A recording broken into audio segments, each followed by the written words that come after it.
to welcome you to, I guess what we were discussing just now, the first ever Republican-Democratic debate. We had one with Joe Kennedy and Alan Keyes a few years, but this is the first time we've actually had students who were Democrats to actually have a debate. So anyway, not a lot of them around over the years. Nevertheless, tonight, what we're going to do is we're going to give both sides an opportunity to talk about their issues and give out their message. Tonight, I just want to talk, first of all, I want to introduce our participants. Sitting over here on the far left is Ryan Noel, who is a sophomore. He is from Hollister, Missouri, and he is currently a conservation and wildlife management major, although he said he might be changing that at some point. Sitting next to him is Tyler McConnell, who is from Salem, Missouri. He is a junior and is currently a biology, chemistry, pre-med major. Okay. Over here on the right, on the far right, Casey Sykes, who is from Clinton, Arkansas, who is a senior philosophy religion major.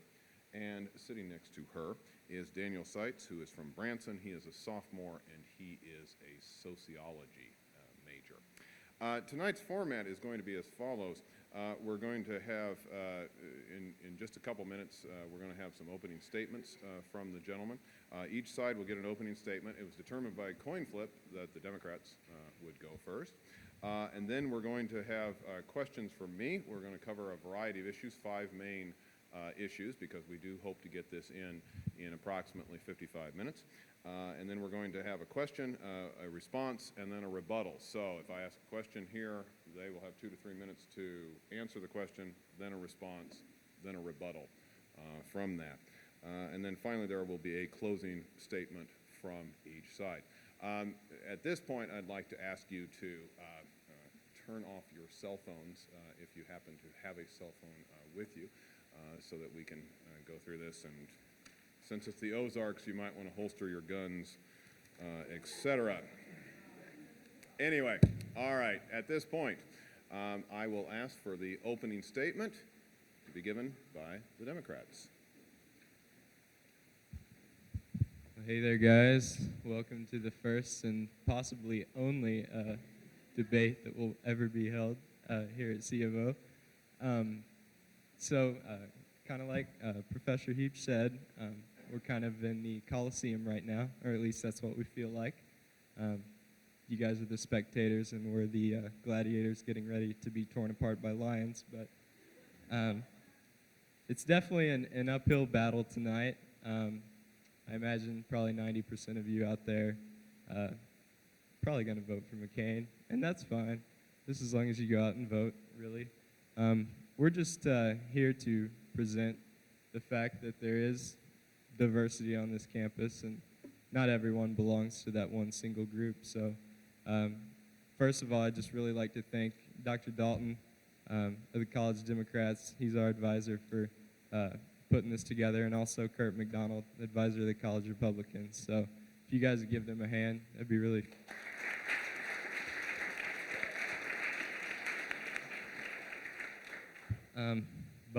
I'll tell you guys a little bit about how I'm feeling about this whole election.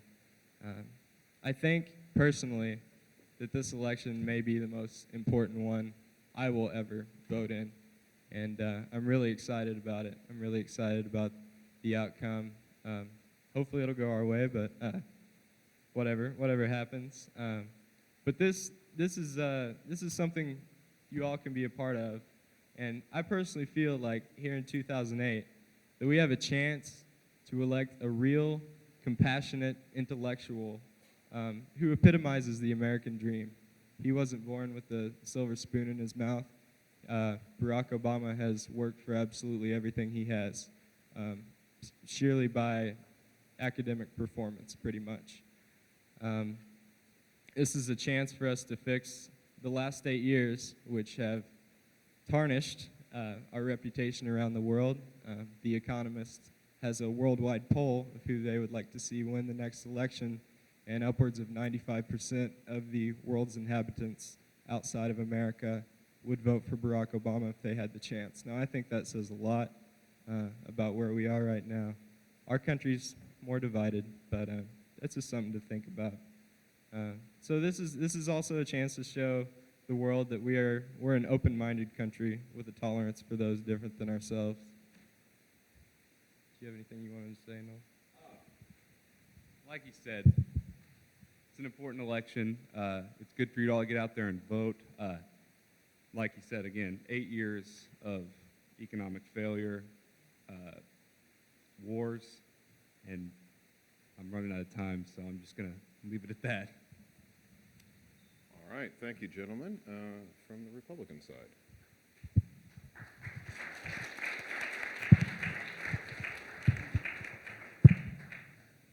Like Tyler McConnell, I'd like to thank Kurt McDonald and Professor Dalton and Gary Heaps for being the moderator. But I would like to hit on some things that Tyler McConnell said. The Republicans have always supported the people.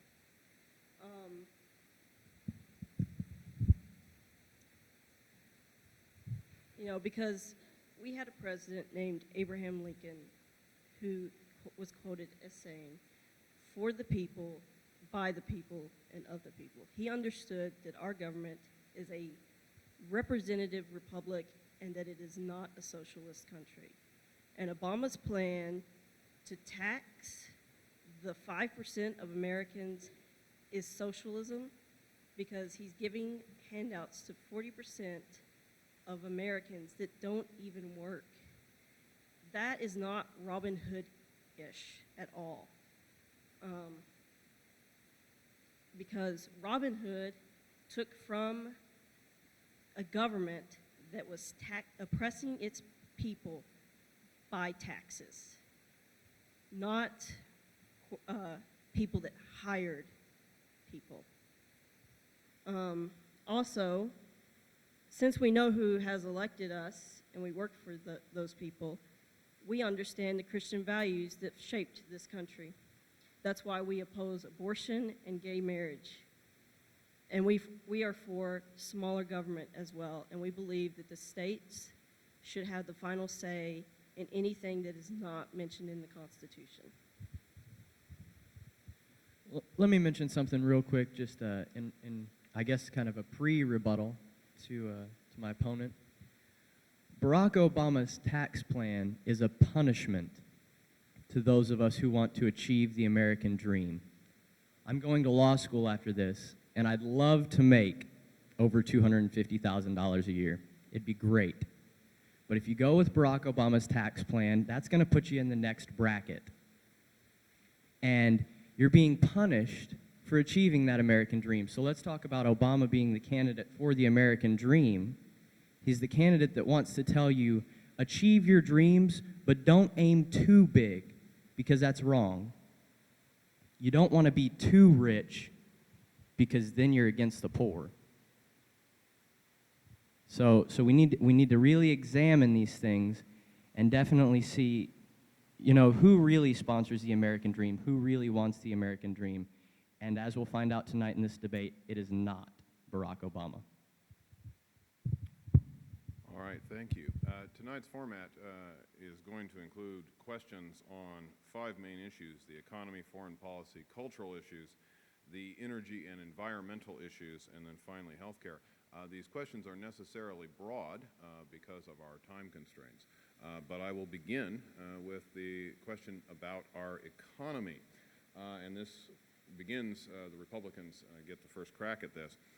In 2001 and 2003, tax cuts amounting to nearly $2 trillion were enacted. Recently, President Bush and Secretary of the Treasury Paulson have indicated that another stimulus package might be necessary to help our economy recover. Should the Bush tax cuts be made permanent? If so, why? If not, why not? And is this the best way to stimulate the economy? So, to the Republicans we go. First, I'd like to quote the Wall Street Journal. The title of the article, which was wrote on July 21st, 2008, says, the title of it is called Their Fair Share. And it says that Washington is teeing up the rich for a big tax hike next year as a way to make them pay their fair share. Well, the latest IRS data have arrived on who paid what share of income taxes in 2006, and it's going to be hard for the rich to pay any more than they already do. The data show that the 2003 Bush tax cuts caused what may be the biggest increase in tax payments by the rich in American history.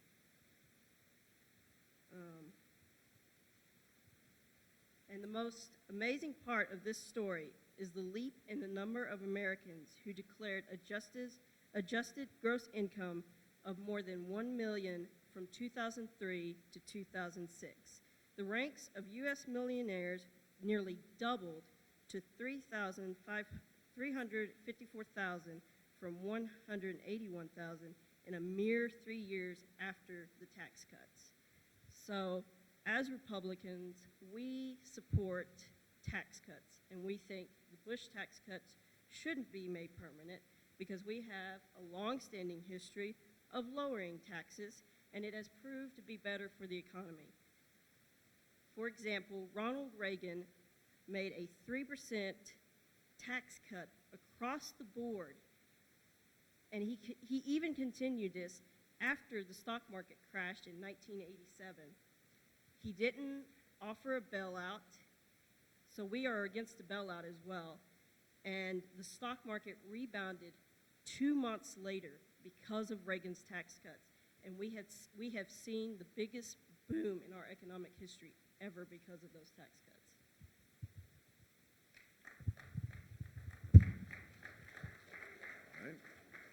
All right. We now have 2 to 3 minutes on the Democratic side to answer the same initial question. All right. Well, we're starting to take the gloves off. I was hoping we'd do that. As far as McCain being for the American dream, well, he was born into the American dream. His father was an admiral. His grandfather was an admiral. And that's admirable that they were admirals. But not to make light, service to our country is a great thing. But he was born into a very affluent household with lots and lots of money. Barack Obama was not. Everything he has right now, he has worked for and got himself. He graduated #1 from Harvard Law, and he was the first African American ever elected to the Harvard Law Review. He has about $1 million in the bank account and owns 1 house. John McCain owns 7 houses. In the words of Chris Rock, I'm going to vote for the guy that if he lost his house in the economy, he would be homeless. John McCain could lose 4 homes and still have about 3 or 4 left. So, as far as the Bush tax cuts, giving more money to someone, I'm not sure. What happened was Clinton had raised the tax code up a little bit above 40%, and Bush has lowered it to 34%. So what has happened is, I don't know how the rich would lose money by their tax rate being lowered by 6%, but somehow I guess they did. Bush lowered it 34%. Obama's plan is to raise it back up to 39%, which actually was the rate that the Republican hero Ronald Reagan had the tax rate set at in the 80s.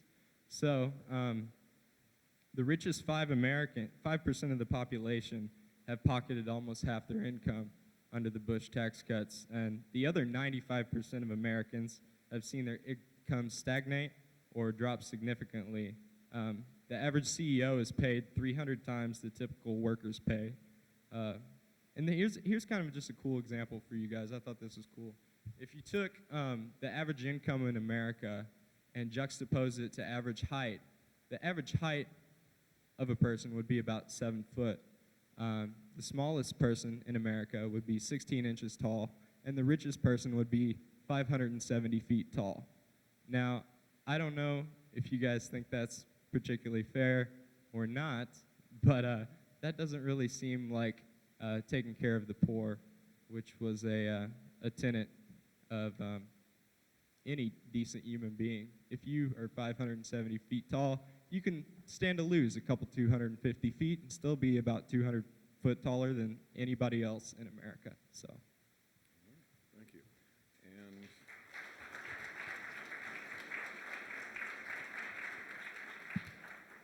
one minute for rebuttal. Let me start with talking about Barack Obama's one home. That was helped. The finance came from a known Chicago mobster named Tony Rezko. Okay, now that's the first of Obama's shady dealings with people like that we'll deal with. But his one home was financed by a mobster. Also, let's look at 3 years ago when the Dow was up at record heights, gas prices were down, and the economy was doing better. The past 2 years, we've had a Democratic Congress, and it doesn't look like they've helped us much.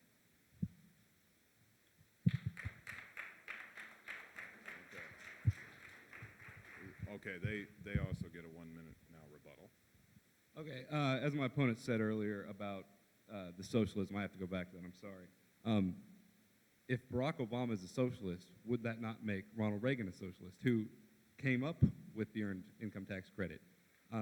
That was after the second recession of his presidency that he decided to tax the top bracket 39%. And I'm not seeing where you're going with calling him a socialist, but Reagan's still a hero. This was a good quote I heard from Barack. He said, "If I'm a socialist, why would the richest man in America, Warren Buffett, endorse my campaign if he's going to give away all my money?" That really doesn't make a whole lot of sense, and I think it really puts it in perspective. But the big idea is you guys are going to be the middle class when you graduate. You're not going to graduate making over 250 grand a year unless you're really, really good at something. I don't know. I'm not going to be that good at anything, but you guys need to keep that in mind because he will be the president when you graduate. All right, thank you. Our second question deals with foreign policy, and again, it is a necessarily broad question. Until 9/11, most Americans had never heard of Osama bin Laden or the Al-Qaeda network. Today, most Americans seem a little preoccupied with issues other than another terrorist attack. What should be the next president's policy to deal with global threats such as bin Laden, Iran, and nuclear weapons in the hands of rogue states? And this one goes to the Democrats first. Okay, since we came off economy, I feel it's good to start foreign policy with economy and look at our national debt, which is, I believe, trillions of dollars, $10 trillion. Iraq, who we are supporting with $10 billion a month, is in a surplus right now, which seems a little odd that we're still paying for everything that they need. Iraq, you said violence levels have gone down. Yeah, they have, and there was no point in being there. We invited the terrorists there. Not to say we invited them, like personally sent them invitations. Don't take it like that. I mean, when we came in there, people get angry. You can't just imagine if we were that country, and someone said, "We don't like your leader. We're going to take him out." You're going to be angry. You're going to fight back. So that's what I mean by that. Sorry, I didn't mean to throw any loose words there. But so yes, and Barack Obama actually does support sending more troops to Afghanistan and withdrawing from Iraq in 16 months. That's a pretty good amount of time with violence levels going down, like you said. That's a pretty good amount of time, and I think Tyler wants to throw something in here. I'll throw something in there.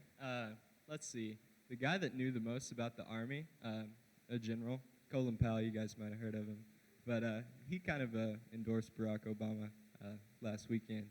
And he personally told George Bush, he said in press conferences he gave, that he tried to talk the president out of going to war in Iraq for about 2.5 hours.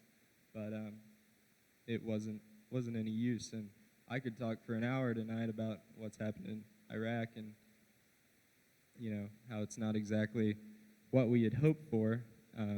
But with the economy the way it is, to lead in from the next question, do we really need to spend $10 billion a month in Iraq, a government that's asking for us to leave and give them power in their own country, and maybe concentrate our forces in another region of the world, Afghanistan, which houses the terrorists that actually attacked us on 9/11?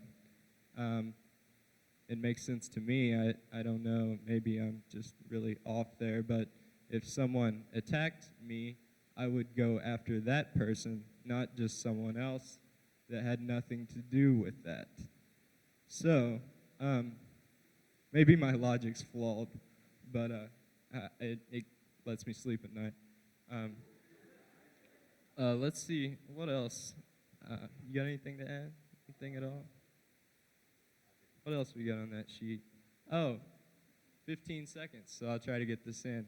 I think it shows McCain's character that he picked Sarah Palin, a candidate who, well, you guys can just judge by yourself. Check out those Katie Couric interviews. But Obama selected Joe Biden, a candidate with vast amounts of foreign experience. So. Okay.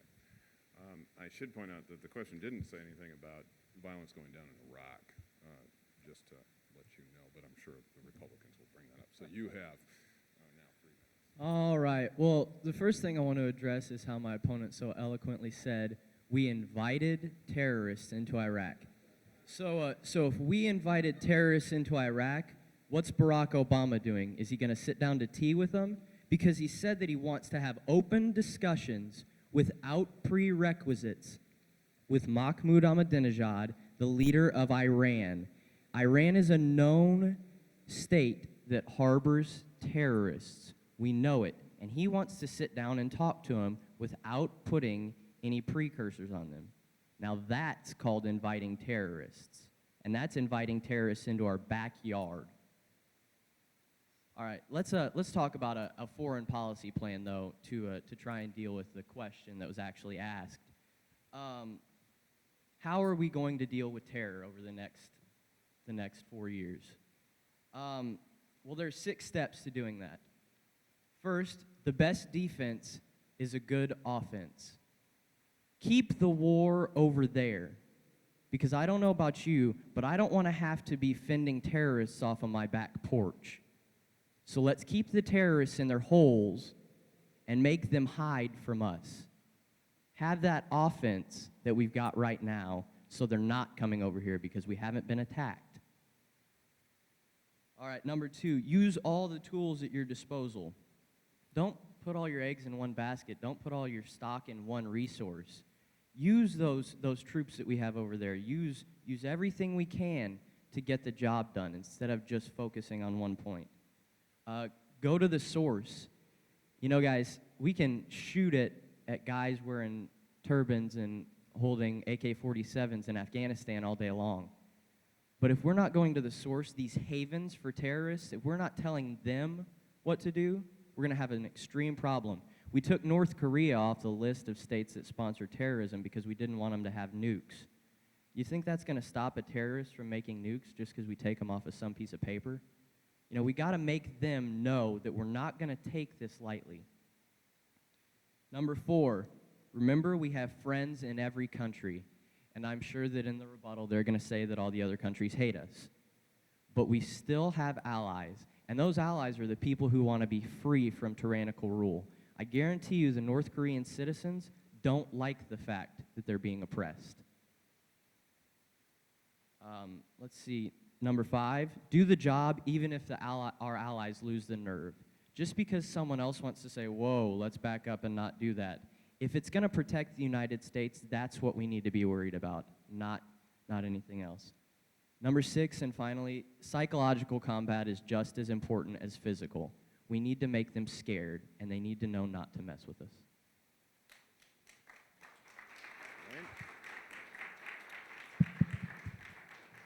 Gentlemen, 1 minute for Oh, rebuttal. 1 minute. All right. I got some good stuff for you guys. Let's see here.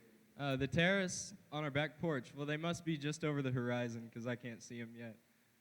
I think we don't need another cowboy president that's going to march into Iraq, pull out his 6-shooter, and just blow everybody to smithereens. I think we might actually want a leader that will sit down and talk to someone, use diplomacy, which is a very powerful tool. We shouldn't take terrorism lightly. Well, I don't think the best way is to invade a sovereign country against the UN when every single country in the UN's like, just give us 3 months, 6 months. We'll find out if there's weapons of mass destruction or not, then we'll go in. Well, there were no weapons of mass destruction, so what are we still doing over there? We've just dug ourselves a hole, and we got to get out. And as far as scaring people, well, let's just make a laundry list of countries to invade. Let's put North Korea on the list. Let's put Iran on the list. Let's put, insert your favorite country you want to. Let's invade China, 50 years. attacks against civil liberties. Let's invade China. All right.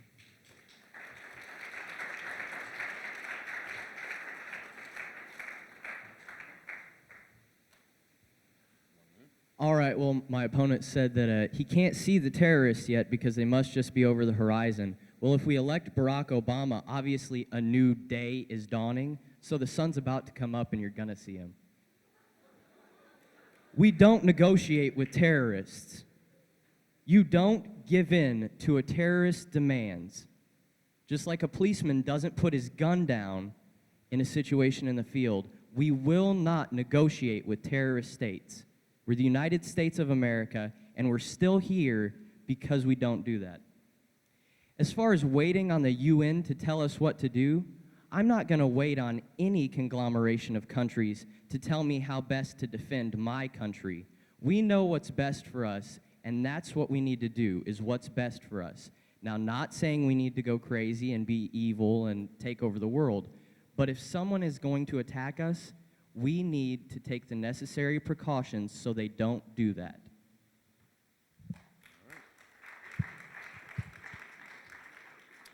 Our third question goes to cultural issues, and it is this. The most pressing domestic issues seem to right now be the economy, but some Americans will cast their vote depending on a candidate's stance on cultural issues such as abortion, same-sex marriage, and gun control. What should be the federal government's position on these issues? And the Republicans can begin. All right, guys, by luck of the draw, I guess you get to hear me again for another 3 minutes. Sorry about that.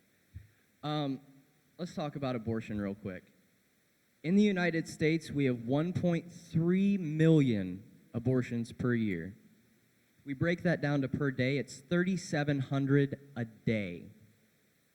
Let's let that sink in. 1.3 million a year and 3,700 a day. We're killing those kids. They don't even have a chance because we take them out before they can even see what they're worth. Only 1% of those abortions is because of rape. Only 6% is because of health issues. And 93% are because of social reasons, because they don't want to look fat and they don't want their friends to look down on them. It's estimated that 43% of all women will have an abortion before the age of 45. 43% of all women, and this is a worldwide estimation, will have an abortion, will kill a child before the age of 45. And so let's go back to rape. Let's go back to that 1%. Rape is wrong. Never am I going to say that rape is a woman's fault, ever. But should this child, this innocent baby, should that suffer for the sins of a father? So because the father is a deadbeat, because the father is a criminal, we're going to kill the baby. It's their fault. It's inconvenient for us to have something in our bodies. As one C of O, and I'm going to, you know what, I've got these cards and I'm going to forget about it. I was talking to a C of O student a couple weeks ago, and she said the worst thing that I've ever heard anyone say in my entire life. She said, if a baby gets in here, I'm going to murder it. I'm going to kill it if it gets in my body. It's not staying in there. Are you kidding me? Guys, think about where we're going to school. We're at a Christian college. I guarantee you that Jesus doesn't support abortion. I guarantee you that he wants to give those babies a chance to live. And as Christians, we need to support that views too. So how can you say that you support a candidate who supports views that go absolutely against the religion that you claim to be? It doesn't make any sense. Guys, gay marriage is morally wrong. It's in the Bible. God's opposed to it. He says homosexuality is an abomination, and he has a place, and I'm just going to be blunt, he has a place in hell reserved for that. That's a sin. Do not condone it. Okay, guys? Go with what your Bible says. Let's see what Jesus has to say about these topics. Thank you. Gentlemen. Hey, so I guess if you guys see someone that's gay on the street or you have any gay friends, be sure to tell them they're going to hell tonight. I think that'll really make them feel great.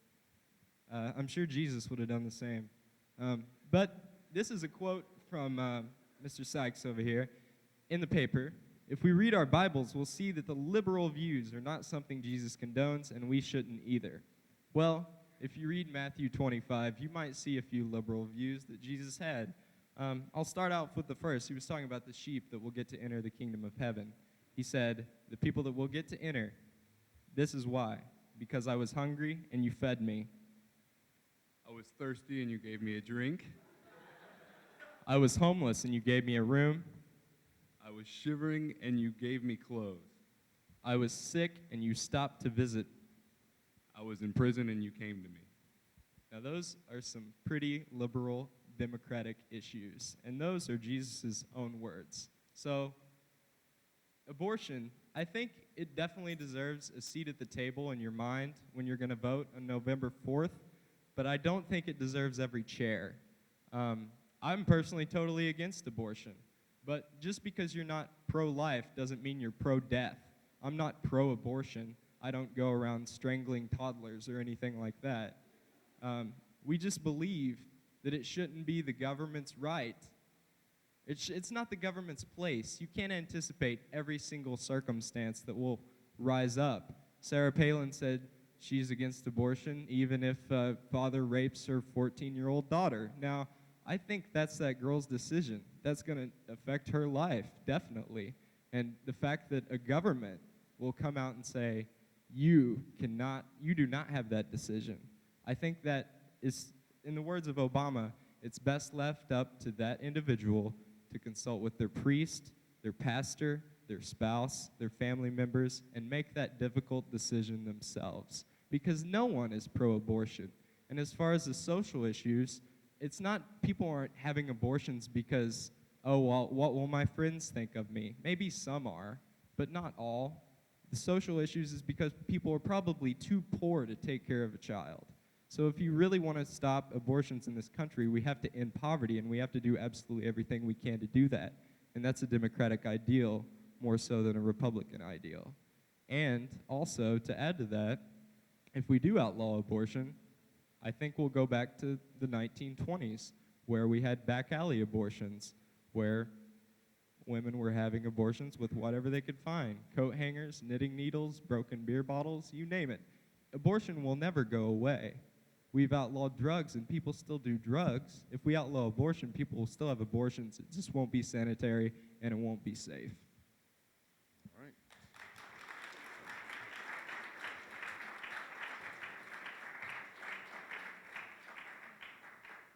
So I guess if you're just too poor and you've got kids, then kill them because you don't have the money to feed them. That's what I'm hearing. I'm too poor to have this baby. I can't feed it, so I'm just going to get rid of it. Let me hit on a couple of laws that they had in Minnesota and California.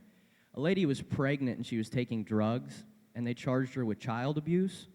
Well, she went out and had an abortion, and they dropped the charges.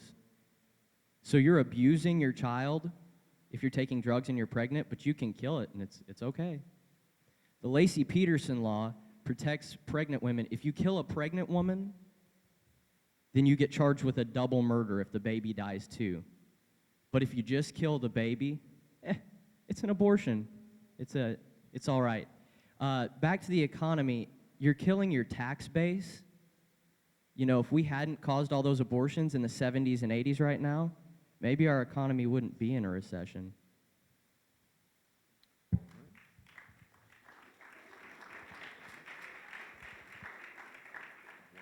Since we didn't touch on same-sex marriage in the last one, I thought I'd like to throw out this statistic. A 2004 congressional budget study found 1,138 statutory provisions that require a marital status for the rights or benefits. And we're supposed to tell thousands and thousands of Americans that, hey, just because you're different, you can't have these 1,138 rights. Let me Joe Biden that. 1,138 rights. That's a lot of rights. Also, I mean, the Bible is a great thing. Do not get me wrong. But we cannot base laws in America off of a religious document. I think in the Constitution, it says we have the freedom to worship any God we want. doing that would infringe upon other beliefs, and that's not right. That's a theocracy. Iran has a theocracy. All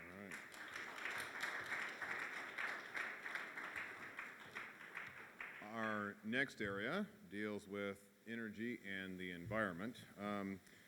Just about everybody agrees that we should lessen our dependence on foreign oil, but we disagree on what should be done to accomplish that. Should the federal government ease restrictions to offshore oil exploration, including in the Anwar Reserve, or should we encourage the development of alternative sources such as wind, solar, and nuclear power, and what role should conservation of reserves play? And this one goes to the Democrats first. All right, guys, this is my bread and butter. As a science major, I think this is more important than probably any other issue, including the economy, at least to myself. We have to end our dependence on foreign oil, or our children, how much will they pay for a gallon of gas? $50? I mean, it's going to be ridiculous.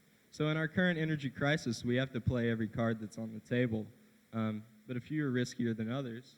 The leading scientific institutions in our nation say that global warming is real, and we have to do something to stop it. Those scientific institutions include NASA and the National Institute of Health.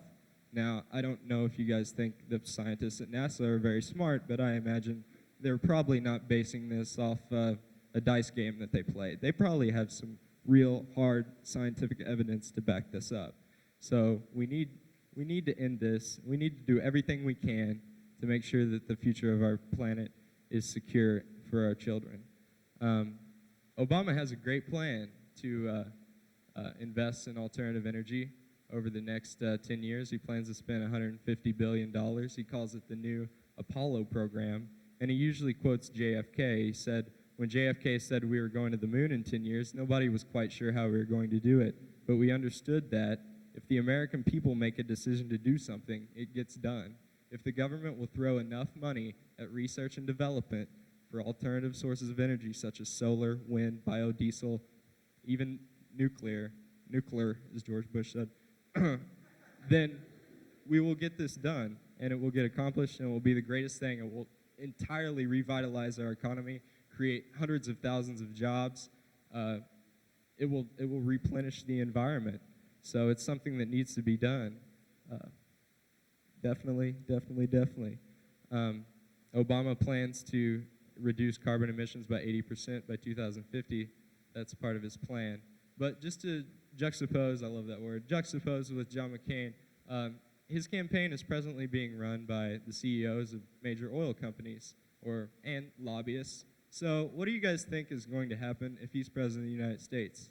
Do you think he's going to bring in the leading scientists and people that aren't biased, or do you think the CEOs and lobbyists are going to get to choose what we do about the future of this energy crisis?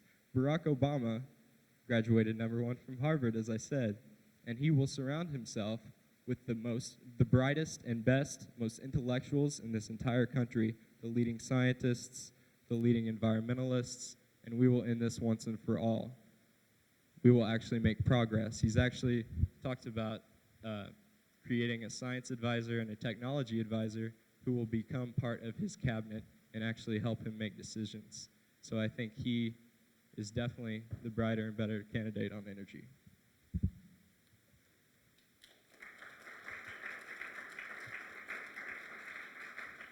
Okay, I'd like to first touch on their last comment from the last question. Obviously, you have never read our founding fathers' words or been to Washington, because the Ten Commandments are everywhere.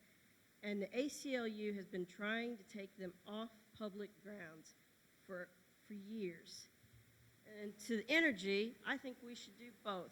We should drill for oil while we build nuclear power plants, get coal and natural gas. McCain wants to build 45 nuclear power plants by the year 2030.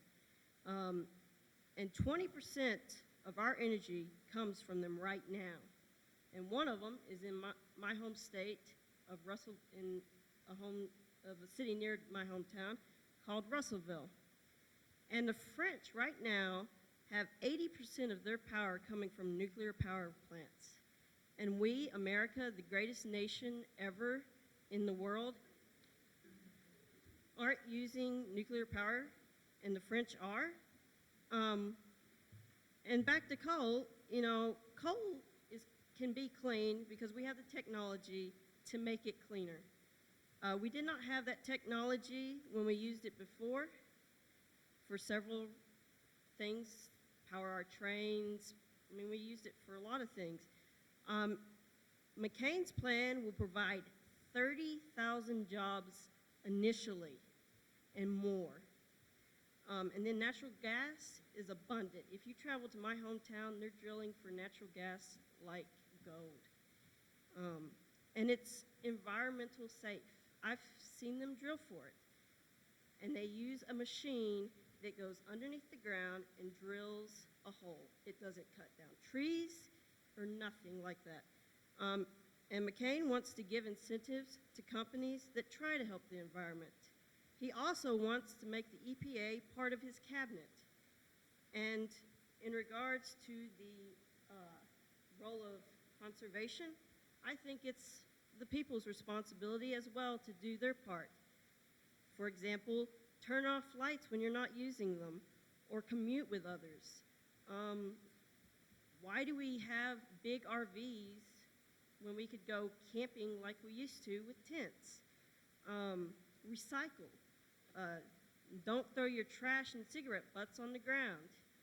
I'm sure you can go to our student-designated cigarette smoking places and find them everywhere.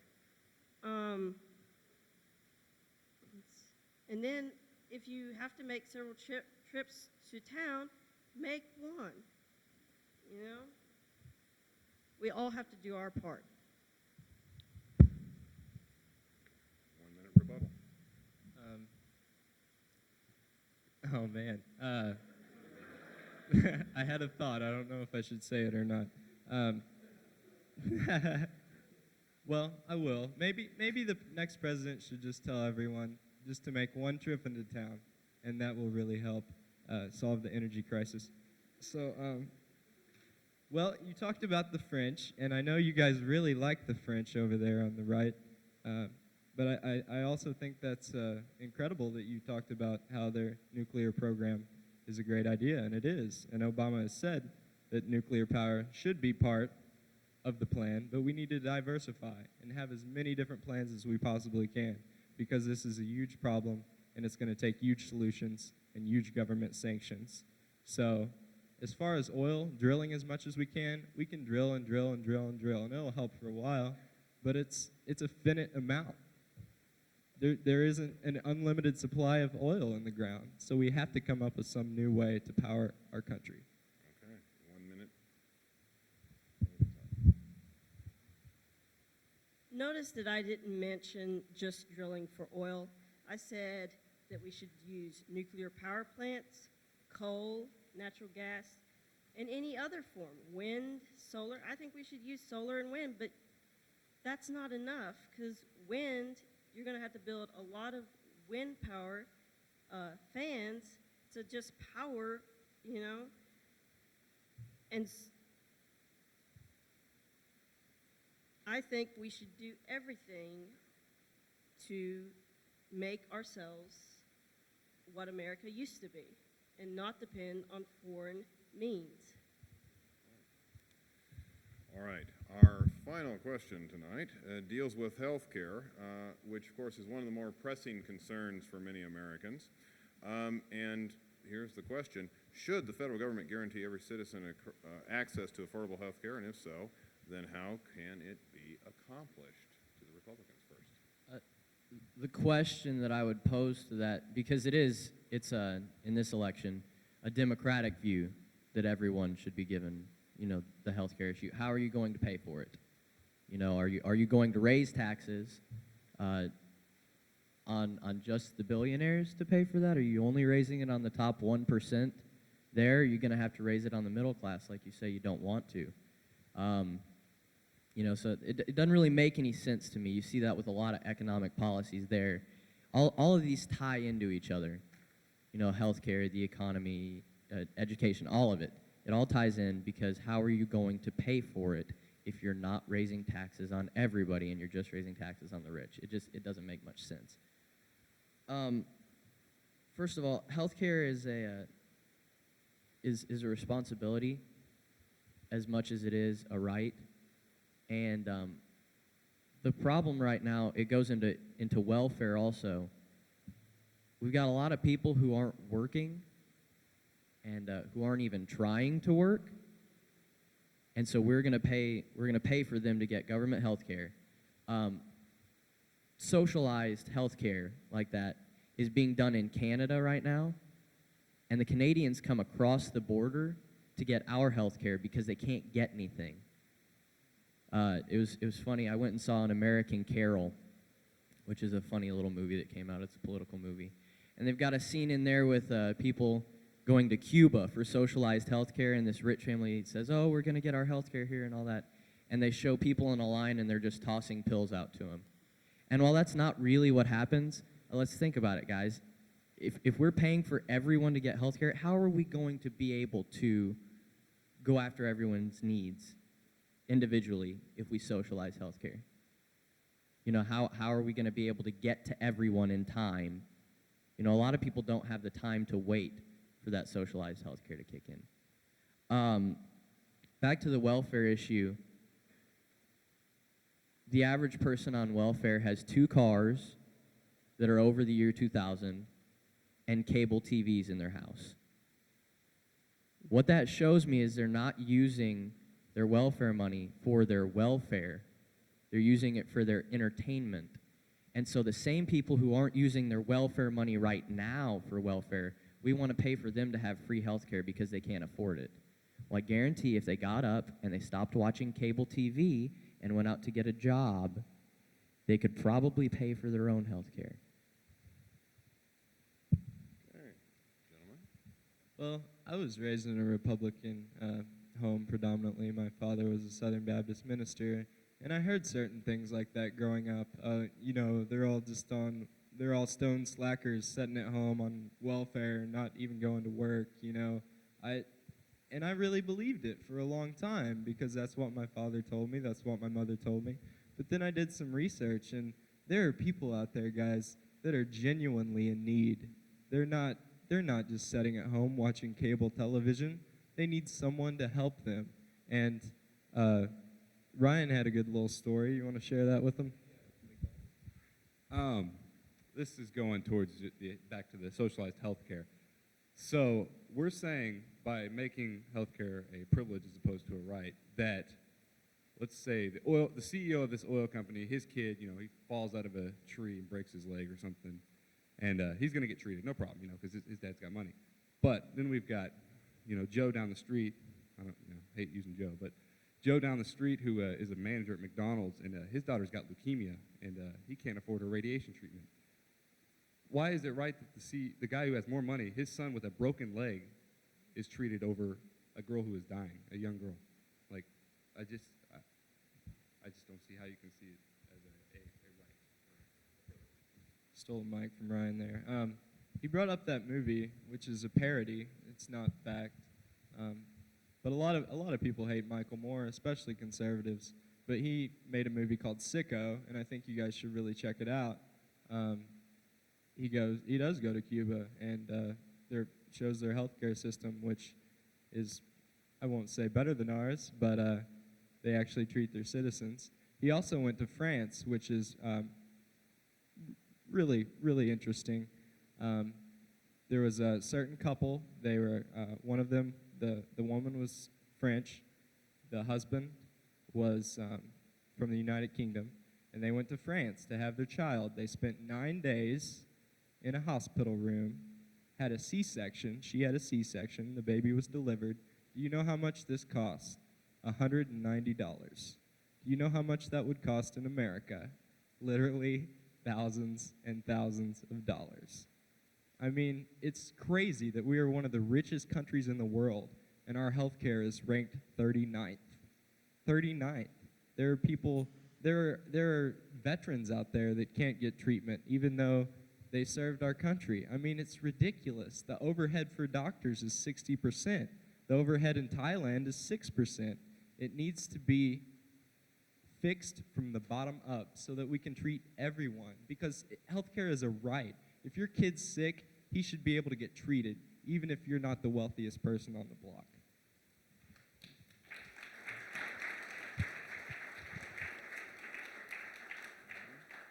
All right, so what I'm hearing right now is we need to pay for everyone else's health care. Okay, I have no problem giving someone money if their daughter has leukemia to get them treatment.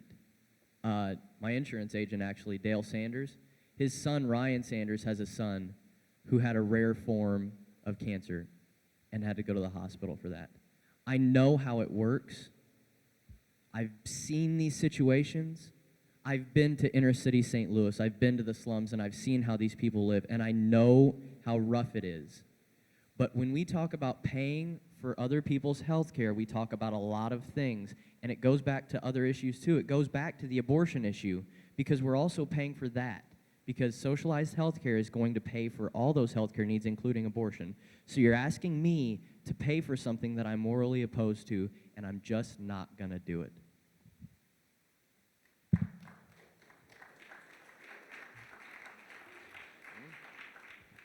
All right. Well, you guys really pounded in the fact that we were founded, with Christian values. And I just want to pound in the fact that I think that would be one of Christ's values. Matthew 25 said, I was hungry and you fed me. I was thirsty and you gave me drink. I was homeless and you gave me room. I was sick and you stopped to visit. So if our country is founded on Christian values, I think we should take care of our sick. I think that would be one of Jesus' principal teachings. And I think it's just a moral issue. Like, really, if you have a lot of money, are you able to get treatment? Yeah, you are. But if you don't have any money, is it right that you'll die? Like the movie John Q, I don't know if you guys have seen that, but Denzel Washington did everything he could to get his child heart surgery, and he couldn't. And the doctors are just like, well, sorry. You guys don't have insurance. He tried to scrounge together as much money as he possibly could, and his son still almost died. I mean, I don't want to spoil the end for you guys, but it needs to change. All right. Thank you. We're now going to move to closing statements, of which it will be 2 minutes for each side. And as determined, the Republicans will go first. The first point that I want to hit on in the closing before I get to everything I had planned is how the Democrats want to put the charge on the church. They've quoted the Bible a lot in determining how we're going to give health care to people, and that's very, it's a Christian thing to do, but these are the same people that want to separate church and the government. So if you're going to separate church from the government, then you don't get to bring church into the debate, because that's not what you back up. Now, Jesus, absolutely, would Jesus have given that man a drink? Would Jesus have gone and visited? Yes. And to say that that's a liberal view, to go and visit someone who's sick, is insane.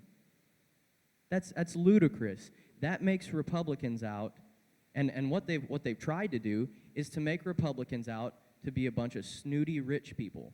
Well, guys, newsflash, I'm not rich. The jacket I'm wearing is my dad's, because that's how not rich I am, okay? And I'm a Republican. And I go visit people in the hospital when they're dying. And I help sick people. If a guy came up and needed a place to stay, we've done it multiple times, let people stay in our house. That's Christian charity, and so to say that's a liberal viewpoint versus a conservative viewpoint is insane, and the people who didn't want to bring religion into it brought religion into it. Guys, here at C of O, the main thing to think about is the morality. When you're voting, and what they would say is, I don't support abortion, but I support Barack Obama's tax plan, so that's why I'm going to vote for him. So why can't you not support John McCain's tax plan, but support his morals? We're Christians, okay? Let's vote like Christians. Let's be Christians. Let's go for those morals and keep America afloat.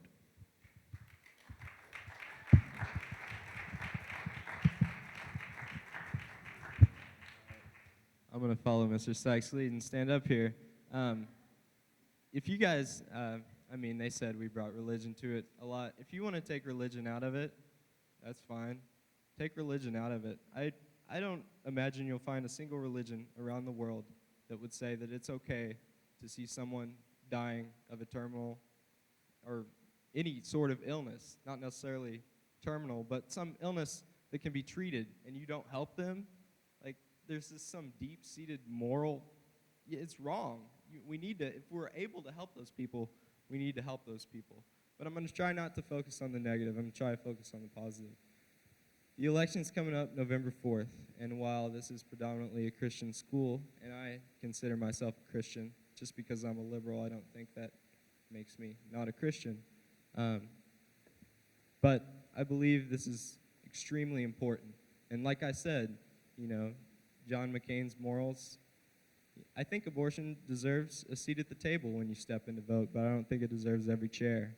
There's a lot of other issues here, a lot of issues that will directly affect you guys' future, and I think you need to think about that. And Barack Obama is a Christian.